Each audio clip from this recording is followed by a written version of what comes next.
Masih aja yang masih aja banyak yang bingung saat memulai berjualan produk digital. Tapi kali ini kita akan bahas bagaimana caranya memulai dari nol tanpa pengetahuan sama sekali dan kita benar-benar memang tertarik sekali untuk terjun di dunia digital produk. Nah, ini penting banget buat kalian yang pastinya jangan pernah lewatkan konten ini semenit demi semenit pun karena step by stepnya akan dijelaskan. Dan kemudian teman-teman semua jangan khawatir karena akan kupas tuntas beserta rahasia dapur di konten ini sampai kalian bisa praktekin di rumah. So, jangan kemana-mana, kita masuk ke intro dulu.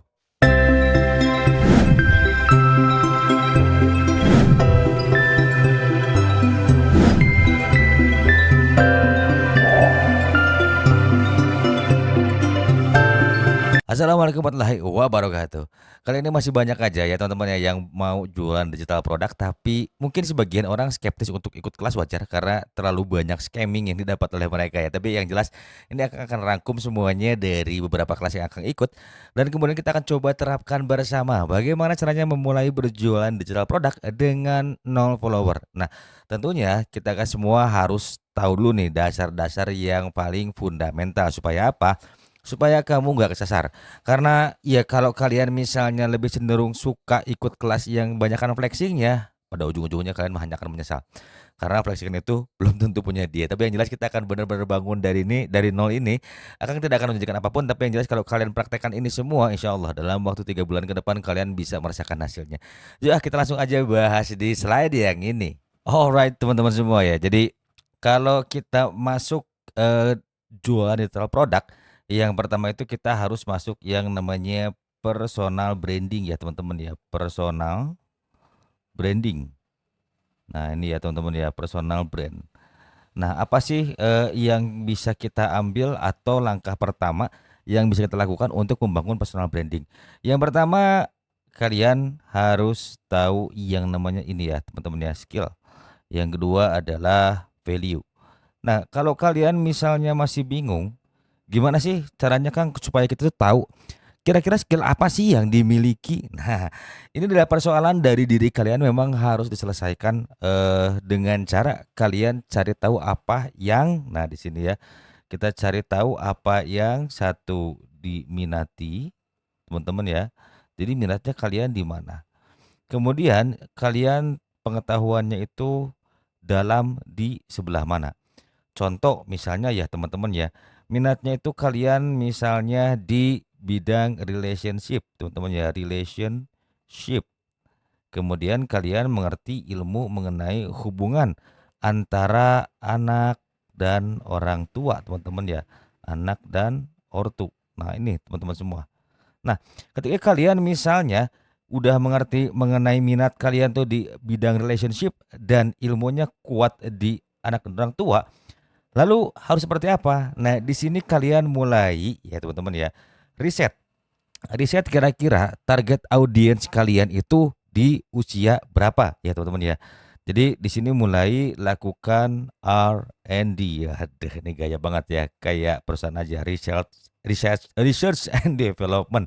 Ya, dari mana mulai researchnya? Mulai dari usia yaitu age. Setelah itu baru kalian masuk ke wilayah profesi dan setelah itu masuk ke wilayah demografi ya atau mungkin lebih cocoknya ke tempat tinggal ya teman-teman ya. Ini tempat tinggal aja ya kita singkat seperti ini. Nah, kemudian setelah ini bagaimana sih Kang ketika kita misalnya sudah ketemu bagian-bagian yang ini. Nah, kalian bisa masuk ke namanya di sini adalah problem. Nah, teman-teman ya. Jadi problem ini harus dikumpulkan terlebih dahulu melalui research, teman-teman ya. Karena kalau kalian misalnya tanpa melakukan riset, itu kalian gak akan pernah ketemu apa yang namanya permasalahan dari audiens sendiri. Nah, bagian dari personal branding itu adalah dari ini dua dulu, skill apa yang kamu punya, value apa yang akan kamu berikan kepada orang lain. Jadi kalau di skill ini teman-teman kalian, teman-teman belum ketemu skill kalian itu apa, ini akan menjadi kesulitan.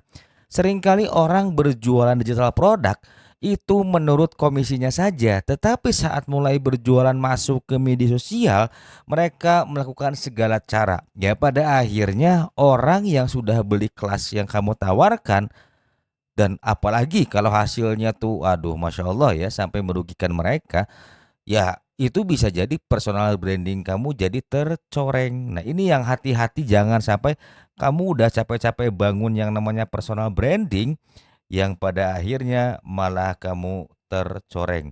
Ini yang jangan sampai ya. Makanya itu kita harus bermain di sini dulu ya teman-teman ya, di skillnya dulu. Kalau skillnya ini udah ketemu, nah baru kalian mulai riset yang namanya problem.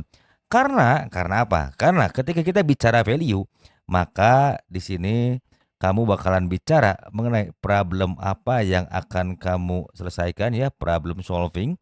Kemudian di sini nilai apa yang akan kamu berikan teman-teman ya, nilai itu dalam bentuk misalnya ya, solvingnya adalah misalnya ketika anak itu seringkali kesulitan makan ya, kamu selesaikan mungkin caranya dengan bla bla bla bla, Akang nggak bisa bahas karena Akang bukan ahli di bidang sana.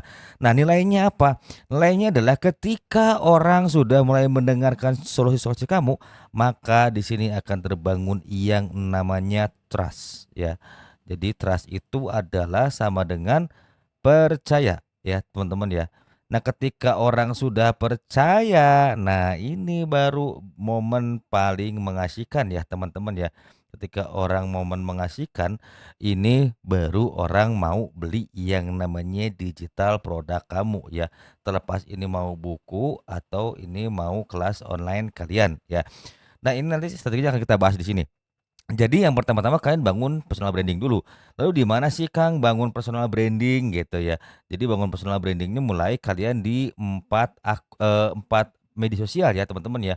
Untuk cari tahu kira-kira platform mana yang bisa mendatangkan traffic dengan baik ya. Nah, untuk personal branding ini sendiri kalian harus tahu dulu. Misalnya kalian ingin berbicara mengenai relationship. Berarti kalau untuk relationship anak dan orang tua ya anggap aja lah wanita biasanya ya teman-teman ya, wanita, di sini wanita berusia 24 sampai usia ya 35 tahun lah ya, yang bisa kita ambil. Kemudian profesinya ya teman-teman ya, ini bisa IRT, ibu rumah tangga, ataupun misalnya wanita karir ya teman-teman ya, WK aja deh biar gampang ya. Nah kita ambil aja misalnya target kita ada di sini ya teman-teman ya, untuk target, audiens kita ada di sini.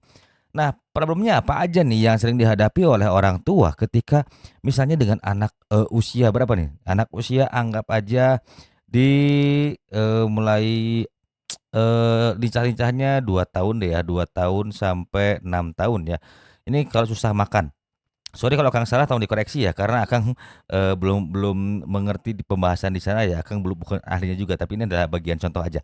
Nah, misalnya kalian ingin menyelesaikan problem antara orang tua dan anak yang usianya dari 2 tahun sampai 6 tahun. Nah, kira-kira masalah apa sih yang sering mereka hadapi ya, teman-teman ya? Nah, ini kalian kumpulkan, jangan via chat GPT, tapi kalian harus benar-benar riset ya. Riset gimana caranya kalian bisa testing yang namanya bikin polling di konten kalian ya teman-teman ya.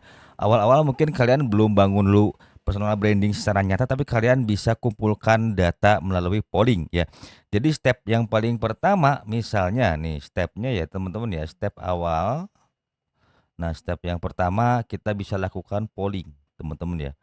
Nah, ini polling tuh untuk apa? Untuk mengetahui kira-kira masalah apa yang sering dihadapi oleh orang tua yang anaknya misalnya satu susah makan, kemudian anak rewel, sulit ditinggalkan oleh orang tua ketika bekerja, kemudian tantrum dan sebagainya. Nah, kalian coba kumpulkan semua masalah-masalahnya. Setelah itu baru kalian kumpulkan yang namanya solusi-solusi ya teman-teman ya. Kalian kumpulkan namanya solusi teman-teman di sini. Nah, solusi ini harus kalian pastikan bahwa ini tuh bisa banget diaplikasikan di dalam kehidupan sehari-hari. Jadi bukan hanya sekedar teori saja, tapi kalian pun harus memberikan opini berdasarkan, nah ini dia, yaitu experience kalian atau pengalaman kalian. Nah, jadi dari 3 poin inilah kalian bisa membangun personal branding kalian ya. Nah, Kang kalau misalnya untuk polling ini apakah itu wajib atau tidak? Sebetulnya dibilang wajib ya Akang pikir wajib. Kenapa? Dengan begitu kita bisa tahu, kira-kira masalah yang nyata yang sering dihadapi oleh audiens kita tuh apa. Karena bahayanya begini, kalau kita hanya menggunakan ChatGPT itu kan namanya robot ya. Jadi kalian bisa gunakan ChatGPT itu hanya sebagai virtual assistant saja untuk kerangka analisis. Karena berbahayanya kalau kalian ambil plak-plak ternyata tidak relate dengan orang tua yang memiliki anak usia segitu, ternyata sudah mereka coba, akhirnya konten kamu cuman di-scroll doang ya. Makanya itu dia kembali, untuk pengemasan solving itu seperti apa ya, tidak hanya menggunakan alat saja. Jadi intinya kreativitas itu harus diulik ya teman-teman ya, bukan hanya sekedar menggunakan 10 jari tangan yang ngetik di depan ChatGPT, nggak semudah itu ternyata ya. Nah, kalau kalian sudah ketemu, ini adalah bagian yang namanya kerangka ya teman-teman ya. Ini bagian kerangka saat kita mau bangun personal branding, teman-teman semua ya. Ini namanya kerangka bangun personal branding. Jadi ini kita bangun personal branding. Kita bikin ini singkat aja ya teman-teman ya, karena ini kagok banget untuk nulis di sini. Nah, setelah ini semua terkumpul, lalu apa sih yang harus kita lakukan? Nah, ini dia yang menarik ya. Kalian mulai tuh kumpulkan yang namanya data audiens, teman-teman ya, data audiens ya. Oh, sorry. Jangan pakai warna ini deh. Kita ganti warna yang lain ya, teman-teman ya. Kita pakai warna kuning deh. Kita kumpulkan yang namanya, sorry. Ya, kita kumpulkan yang namanya data audiens. Oke, kok nih. Data audiens ya, data audiens ya, data audiens. Nah, ini aja ya. Ampun deh, ini sorry. Nah ini ya kita kumpulkan yang namanya data audiens ya teman-teman ya. Jadi ini data audiens ini untuk apa? Untuk kalian lakukan testing ya teman-teman ya. Dan yang jelas kalian ketika bangun personal branding itu pastikan ya teman-teman ya, yang namanya misalnya nih akun kalian ya, misalnya ini foto profil itu kalian harus menampilkan wajah yang jelas. Di sini kalian tuh kreator apa, ingin membantu audiens apa, dan kemudian jangan lupa juga cantumkan misalnya ya DM for any inquiries, atau misalnya kalian mau tanya-tanya boleh DM aja. Anggap aja kalian seorang expert ya teman-teman ya. Nah, di sini kalian mesti coba di satu TikTok. Ini menurut Akang, setelah Akang coba kemarin scale di sana lumayan sih, viewsnya bagus ya. Akang kemarin bangun akun di 1 minggu sekarang berarti sudah dapat 169, yaitu pure cuma satu kali satu kali iklan ya di TikTok, kemudian di IG, dan kemudian di YouTube ya teman-teman ya. Nah, di sini ada perbedaan tingkat audiens ya, masing-masing teman-teman ini punya karakter atau habit audiens tersendiri. TikTok ini kan isinya rata-rata 18 sampai 32 tahun. Untuk Instagram misalnya nih 21 sampai 35 tahun. Untuk YouTube misalnya di sini 24 sampai 45 tahun ya. Jadi di sini tuh ada banyak perbedaan habit dari audiens ya. Nah, usahakan di setiap personal branding ini satu, kita bikin nama yang sama ya teman-teman ya, namanya sama ya. Jangan sampai di TikTok kalian kasih nama Udin, di IG kasih nama Ijem, di YouTube kasih nama Unang ya, itu kan berbeda nanti. Kalian usahakan kasih nama ini yang sama ya teman-teman ya, kasih nama yang sama supaya apa? Supaya orang ketika misalnya ketemu kalian di platform manapun ini bisa kenali dengan baik ya teman-teman ya. Nah, setelah ini apa sih Kak yang kita lakukan? Baru kita namanya lakukan testing konten teman-teman ya. Di sini testing konten, bikin aja 3 konten kalian lempar dulu teman-teman ya. Nah, ini misalnya storytelling, ini talking ahead itu seperti Akang ya teman-teman ya. Dan yang ketiga adalah misalnya kalian cerita ya, story aja lah, story mengenai pengalaman kalian, story experience aja ya teman-teman ya. Nah, dari 3 konten ini mana nih yang bisa mendapatkan, nah ini views paling banyak ya teman-teman ya. Jadi nanti kalian analisis nih. Karena biasanya tidak akan langsung teman-teman ya. Kita butuh waktu yang namanya 7 hari. Untuk apa?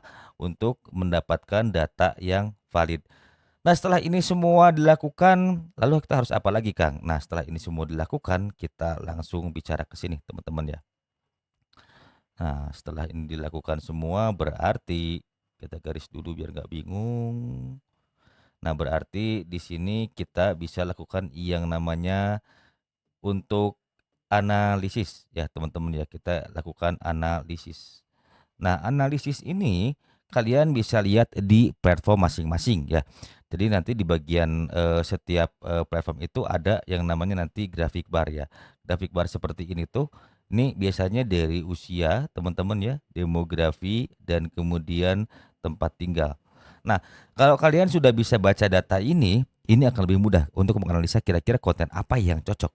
Nah, ketika kalian sudah, mengerti cara baca data semuanya, setelah itu kalian kemudian langsung mulai ya duplicate. Nah, ini dia teman-teman ya, duplicate konten yang views-nya itu banyak teman-teman ya. Nah, ini yang views-nya banyak tuh kalian duplikat. Supaya apa? Supaya dapat traffic yang cukup baik. Karena akan lakukan seperti itu.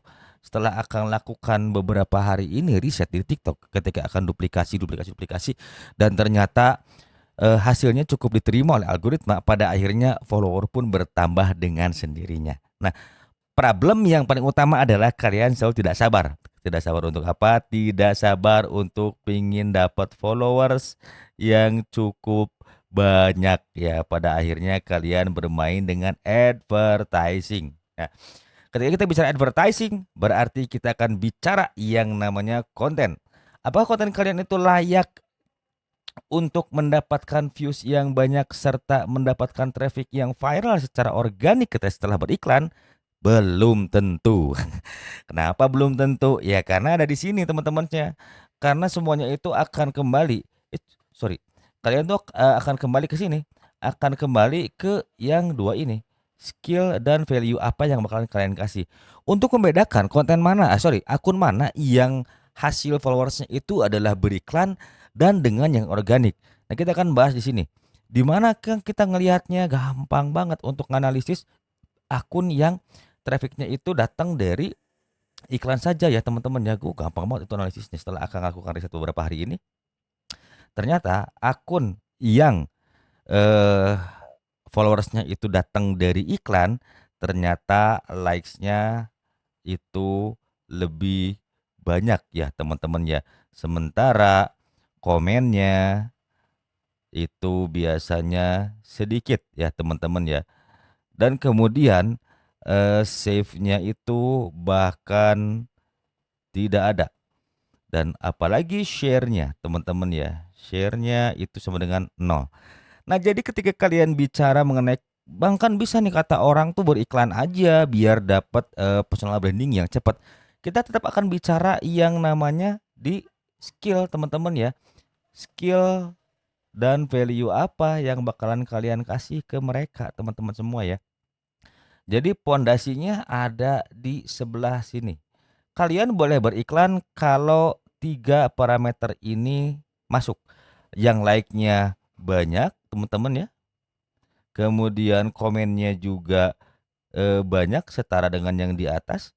Kemudian untuk share atau save-nya dia minimalnya ya adalah angka 10% dari likes. Contoh misalnya ketika likes-nya itu 1000, berarti untuk komennya biasanya itu dianggap aja 10%, berarti hanya hanya 1%, berarti 10 orang. Untuk save-nya biasanya 5. Nah, ketika jadi seperti ini berarti ini konten yang cukup layak untuk kalian iklankan. Berarti di sini kalian sudah menunjukkan skill dan value ya. Ini adalah bagian pengalaman Akang ketika membangun akun selama 2 tahun. Entah itu di Instagram, entah itu di YouTube, entah itu di TikTok, itu semuanya tuh akan berawal dari yang namanya ini, teman-teman ya. Jadi seringkali orang mengabaikan karena banyak orang yang menyarankan udah aja beriklan biar cepat bangun personal, biar bisa kebangun personal branding dengan cepat. Padahal enggak juga.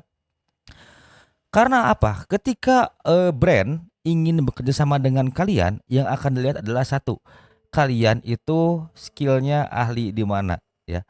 Contoh misalnya Akang di edukasi ya, lebih ngebahas banyak affiliate marketer, kemudian masalah content creator. eh ada 3 apa namanya brand yang sempat kolaborasi dengan Akang. Itu ketika Akang tanya lihat dari mana? Lihat dari satu cara penyampaian dan bagaimana cara memberikan pengertian serta promosi kepada follower ya atau kepada audiens. Nah, setelah itu Yang keduanya, brand akan melihat value apa yang kalian bisa berikan kepada para penonton, teman-teman ya. Nah, jadi udah jelas dong bahwa bangun personal branding itu akan kembali di sini, teman-teman ya. Setelah itu baru kita akan bicara yang namanya reach. Ya, teman-teman ya. Reach-nya itu bagaimana ya. Setelah itu kemudian conversion-nya gimana ya, kemudian apakah mereka follower loyal atau non loyal. Nah, jadi untuk bangun personal branding itu harus disiapkan dari sejak awal. Kalaupun kalian mau jual produk digital, itu pastikan dulu dari sejak awal. Jangan sampai kalian gado-gado, teman-teman ya. Karena masalahnya produk digital tidak sama dengan produk fisik. Kalau kalian jualan di TikTok Shop ya kalian bisa yang namanya spill produk. Tapi ketika kalian jualan produk digital dan isinya ini masih diraba-raba oleh audiens, itu bahaya banget ya. Jadi jangan pernah kalian berjualan yang namanya produk-produk sampah. Kenapa kan katakan sampah? Itu kalian berjualan hanya ingin mendapatkan untung saja. Sementara tahu nggak, banyak orang di luar sana yang mudah sekali termakan oleh iming-iming dua digit dan ketika masuk kelas, isinya wah nonsense banget. Korbannya pun akan sama, bukan harga yang murah kelasnya, harga mahal. Mentornya udah kayak ingus, keluar masuk, bahkan sok-sokan ngebimbing dan sok-sokan mandiri. Dan pada akhirnya banyak orang yang kecewa, hanya mereka tidak berani speak up. Ya itu yang jadi masalahnya. Ketika kita speak up yang namanya kita diguruin, ya akhirnya mereka marah ya, keluar-keluar di medsos. Itu adalah orang-orang yang akan pikir mentalitasnya mentalitas rendah ya. Mereka tidak bisa memberikan value, dikritik tidak mau. Itu yang makin ngeri zaman sekarang. Nah, makanya teman-teman semua harus bangun yang namanya personal branding yang terstruktur, teman-teman ya. Nah, ini adalah hasil kesimpulan ketika Akang ikut 4 kelas dengan pembahasan yang sama. Dan keduanya Akang simpulkan adalah di skill dan value, teman-teman semua ya. Kalau skillnya sudah oke, value-nya udah mantap, nah ini baru kalian bisa bikin yang namanya produk digital atau nawarin produk digital. Tidak asal jual saja ya. Kalaupun misalnya buku itu kalian belum baca, ya nggak ada masalah. Yang penting kalian skillnya itu di apa ya, diasah dulu gitu. Minimalnya ketika orang itu kecewa kalian bisa tutupi, tapi ada tapinya dulu. Harus kalian coba dulu lakukan seperti ini ya. Lacak tracking siapa kreatornya, kemudian portofolionya bagaimana ya. Kemudian skillnya itu sejauh apa ya, ekspor atau tidak. Kemudian setelah itu kalian value-nya bisa diberikan ke para pembeli itu apa ya. Jadi kembali lagi ini akan kembali bermuara ke skill dan value. Jadi yang jelas teman-teman semua jangan pernah asal jual karena yang pada akhirnya itu yang rugi kalian sendiri, teman-teman ya. Jadi mohon izin Akang bukan mengajari teman-teman semua, tapi ini adalah bagian Akang untuk mencurahkan isi hati Akang dengan kesedihan yang terjadi karena banyak teman-teman Akang yang jadi korban marketing untuk dapetin 2 digit dalam waktu singkat.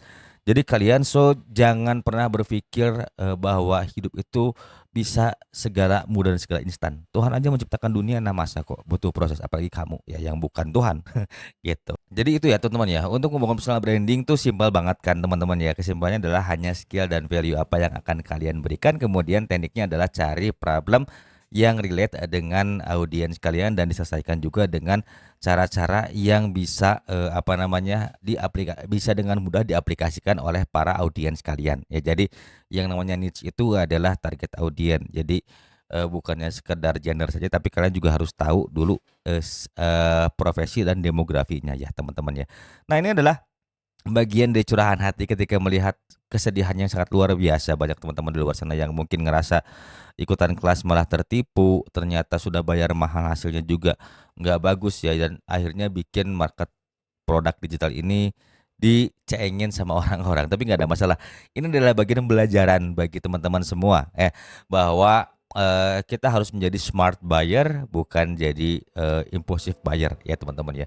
Thank you sudah stay tune di sini. Jangan lupa like, subscribe dan juga nyalakan loncengnya. See you in the next video.